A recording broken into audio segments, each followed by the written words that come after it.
नमस्कार, बहुत स्वागत है आपका खबर दिन पर। आप देख रहे हैं, मैं हूं आपके साथ ऋतु ज्ञानवानी। सबसे पहले बात दुर्ग की करेंगे। ऑनलाइन सट्टेबाजी के खिलाफ बड़ी कार्रवाई हुई है। महादेव ऐप के खिलाफ पुलिस ने बड़ी कार्रवाई की। शिमला में महादेव ऐप के पैनल को ध्वस्त किया गया है। पुलिस ने 3 आरोपियों को गिरफ्तार किया। 2 लैपटॉप, 5 मोबाइल और कई महत्वपूर्ण दस्तावेज जब्त किए गए हैं। भिलाई से ही शिमला की ब्रांच का संचालन किया जा रहा था। ध्वस्त ब्रांच में कुल 6 पैनल संचालित किए जा रहे थे। दुर्ग पुलिस अब तक 13 ब्रांचों को ध्वस्त कर चुकी है।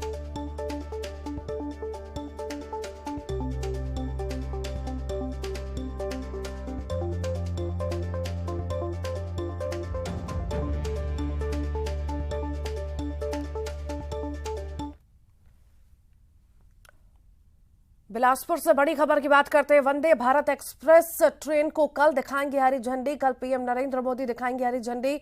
नागपुर बिलासपुर वंदे भारत को रवाना करेंगे।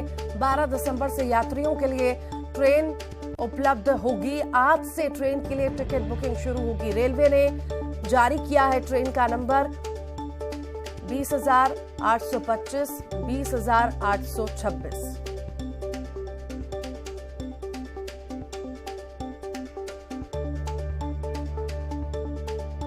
कल पीएम नरेंद्र मोदी हरी झंडी दिखाने वाले हैं। वंदे भारत ट्रेन को नागपुर बिलासपुर वंदे भारत को रवाना करेंगे। 12 दिसंबर से यात्रियों के लिए ट्रेन उपलब्ध होगी। आज से ट्रेन के लिए टिकट बुकिंग शुरू हो चुकी है। रेलवे ने जारी किए हैं ट्रेन के नंबर 20,825, 20,826। ये ट्रेन नंबर जारी किए गए हैं।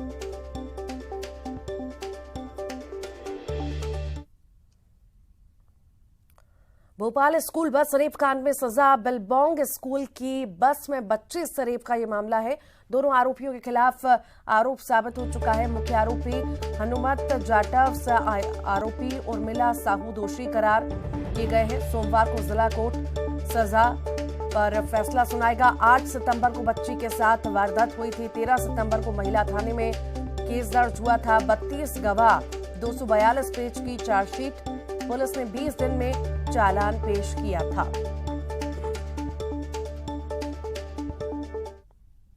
सजा का ऐलान कब होगा? आ चुका है। दोष सिद्ध किया गया है आरोपियों को सभी धाराओं में। दोनों ही आरोपियों कितनी साल की इन लोग को सजा मिली? सजा इनके लिए अब अभियोजन मांग करेगा कि उनको अधिकतम सजा दी जाए, क्योंकि बच्चियां बहुत मासूम थी, बहुत छोटी थी, 3.5 साल की, 3 साल की। अधिकतम कितने साल की? अगर धाराओं की बात किया तो जो धाराएं लगाई हैं, देखिए मृत्यु दंड तक का प्रावधान है।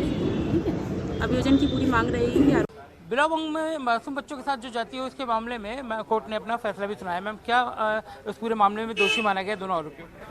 जी, इस पे आरोपी हनुमत जाटव को दुष्प्रेरण के लिए गलत काम करने के लिए और उर्मिला साहू को दुष्प्रेरण के लिए दोषी ठहराया है।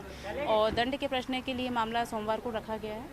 तो दंड के प्रश्न पर सोमवार को न्यायालय द्वारा फैसला सुनाया जाएगा। 241 पेज की जो चार्जशीट पेश की गई थी उसमें क्या तथ्य है? क्या बस में ही छेड़छाड़ हुई, स्कूल परिसर में भी कुछ?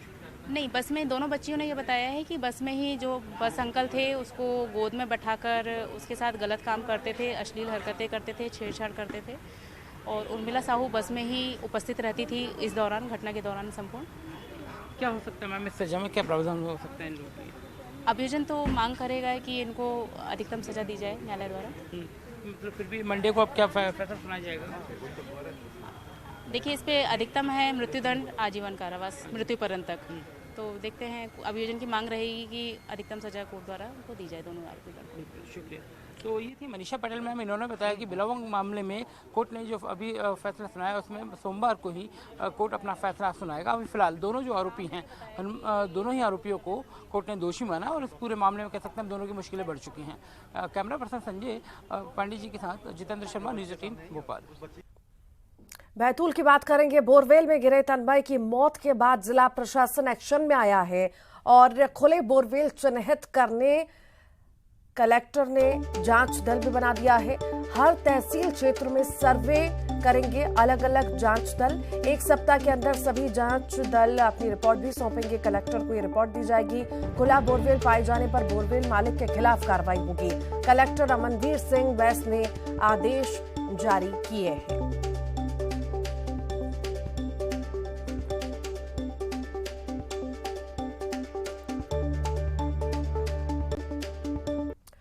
और भोपाल की बात करते हैं। जिलों की रैंकिंग में फिर से भोपाल पिछड़ा है। रैंकिंग में 29वें नंबर पर भोपाल जिला है और भोपाल जिले को बी ग्रेड मिला है। ए ग्रेड पाने वाले 52 जिलों में से केवल 3 जिले खंडवा, छतरपुर, छिंदवाड़ा जिले ए ग्रेड में शामिल है। 41 जिलों को बी ग्रेड मिला है। धार, झाबुआ, मुरैना, रतलाम, डिंडौरी, उमरिया, अशोकनगर, सिंगरौली जिलों को सी ग्रेड मिला है। स्कूल शिक्षा मंत्री इंदर सिंह परमार ने ये रैंकिंग जारी की, ये रिपोर्ट जारी की। बी और सी ग्रेड वाले जिलों में सुधार किया जाएगा। हर जिले के कलेक्टरों को जिलों की रिपोर्ट सौंपी जाएगी।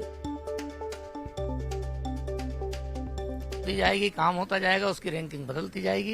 ये चलने वाला क्रम है, सतत चलेगा। सर, लेकिन भोपाल, इंदौर में सरप्लस टीचर हैं, पसंदीदा जगह भी शिक्षकों की भोपाल और बड़े शहर होती है, लेकिन रैंकिंग में क्यों पीछे रह जाते हैं? इसलिए तो सब आकलन करके देखा नहीं कि भाई कमी है तो उसको ठीक करेंगे ना। इसलिए अब ये जारी करने का मतलब ये है कि सब शिक्षकों को लगेगा हमारी क्या स्थिति है, हम मेहनत करें। मॉनिटरिंग कैसे होगी? मॉनिटरिंग का सिस्टम बना दिया। और अब आगे बढ़ेंगे। हिमाचल प्रदेश से बड़ी खबर की बात करेंगे। सुखविंदर सुक्खू अब हिमाचल प्रदेश के नए सीएम होंगे। सीएम भूपेश बघेल ने ऐलान किया है कल सुबह 11 बजे सीएम पद की शपथ लेंगे। विधायक दल की बैठक में मुहर लगी है। मुकेश अग्निहोत्री डिप्टी सीएम होंगे हिमाचल प्रदेश के।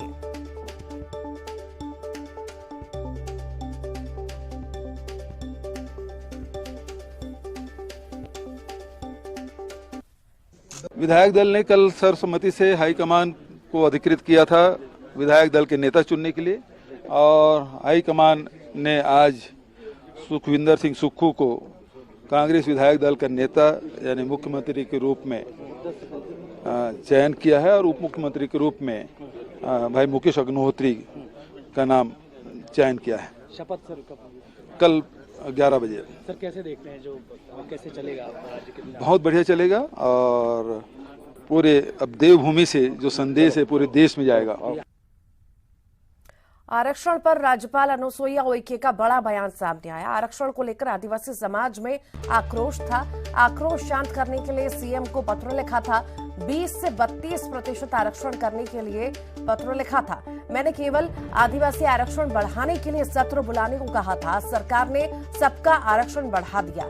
राज्यपाल का यह बयान आया जब 58% अवैधानिक है तो 76% में क्या होगा। मेरा मानना है कि किसी का अहित नहीं हो, चाहे एसटी हो या एससी या फिर ओबीसी। बिल पर हस्ताक्षर करने में समय लगने की संभावना है। सभी पहलुओं की जानकारी लेने के बाद ही हस्ताक्षर करूंगी। ये बयान राज्यपाल द्वारा आया है।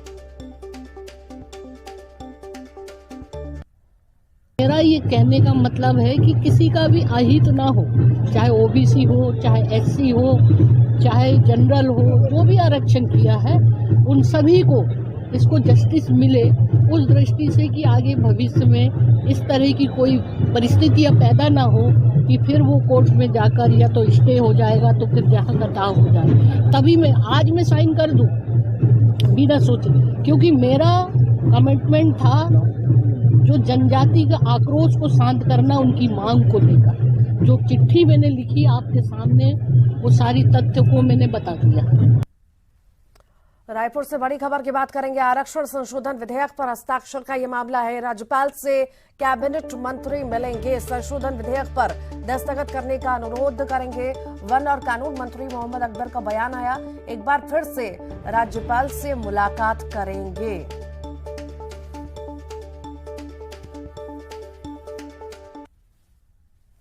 कि यदि कोई भी विधेयक आता है तो कानूनी रूप से उसको लीगल एडवाइस लिया जाता है और उसके बाद ही हम इसको कर पाएंगे।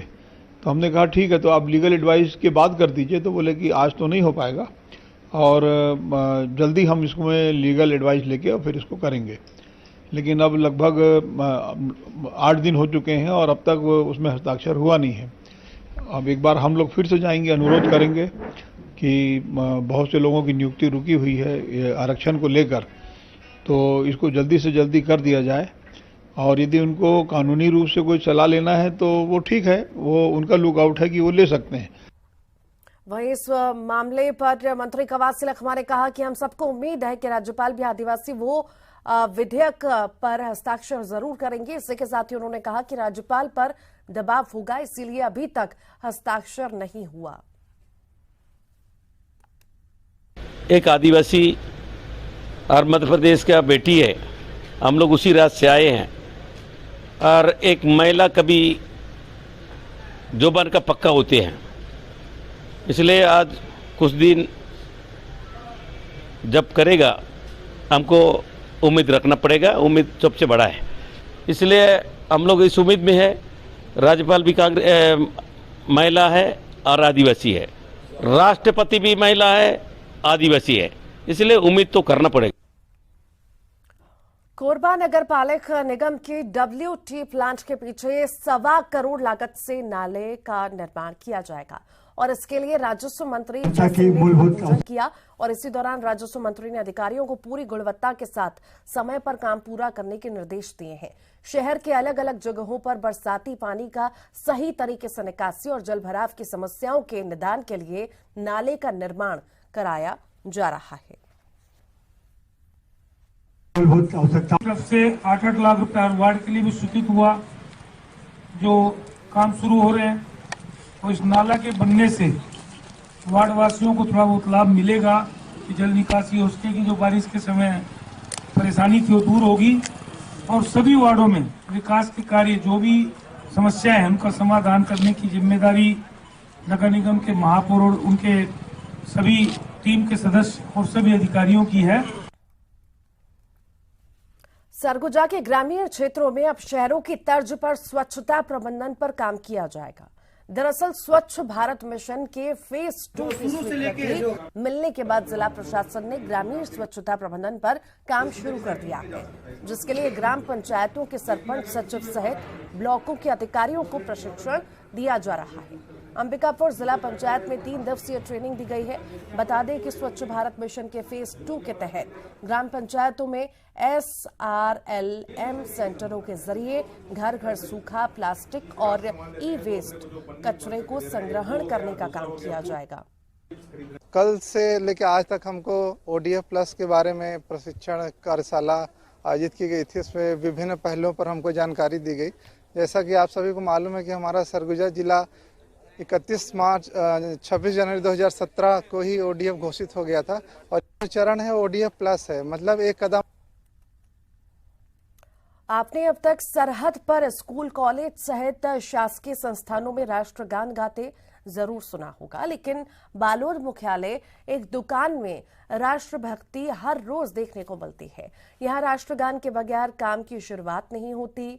दरअसल दुकान संचालक और वहां के सारे कर्मचारी स्वतंत्रता दिवस और गणतंत्र दिवस के दिन चौक पर झंडा फहराने जाते थे, लेकिन दुकान में कर्मचारियों की संख्या बढ़ी तो इस साल स्वतंत्रता दिवस पर दुकान में ही झंडा फहराने का फैसला लिया। उसके दूसरे दिन से ही दुकान संचालक दुकान में काम शुरू करने से पहले राष्ट्रगान गाने का फैसला लिया और तब से लेकर हर रोज दुकान में राष्ट्रगान के साथ ही दिनचर्या की शुरुआत होती है, जिसमें वहां आने वाले ग्राहक भी शामिल होते हैं।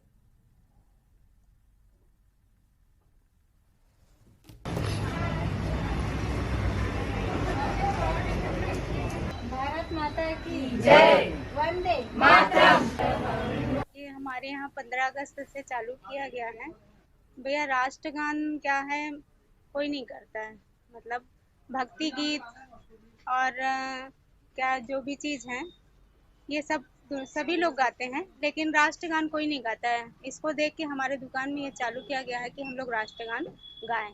कितने कर्मचारी हैं यहाँ पर और क्या ग्राहक भी इसमें शामिल होते हैं, आसपास के लोग भी? हाँ, डेली ग्राहक भी 1-2 कस्टमर तो आते ही हैं और हम लोग 22 लोग हैं, 22 के 22 लोग रोज राष्ट्रगान करते हैं। और कुछ दिन पहले 2 पुलिस वाले भी आए थे, वो भी बोल रहे थे कि हम लोग अपना राष्ट्रगान नहीं गा पाए अपने वहाँ स्टाफ के साथ, और यहाँ गाए तो हम लोग को बहुत अच्छा लगा। बीजापुर की बात करेंगे, जहां पर नंबी गांव में ताड़ के पेड़ पर चढ़ने के दौरान एक शख्स गिर गया। आसमान से जमीन पर गिरने के बाद शख्स तड़पने लगा, जिससे परिवार और गांव के लोग परेशान हो गए। इधर नक्सलियों के खिलाफ अभियान में निकले CRPF और कोरबा के जवानों को जब गांव से चीख पुकार की आवाज आई तो उन्होंने गांव का रुख किया और वहां पहुंचते ही सुरक्षा बलों ने मोर्चा संभाला और घायल शख्स को खाट पर लिटाकर अस्पताल के लिए भेजा। घायल का अभी अस्पताल में इलाज चल रहा है।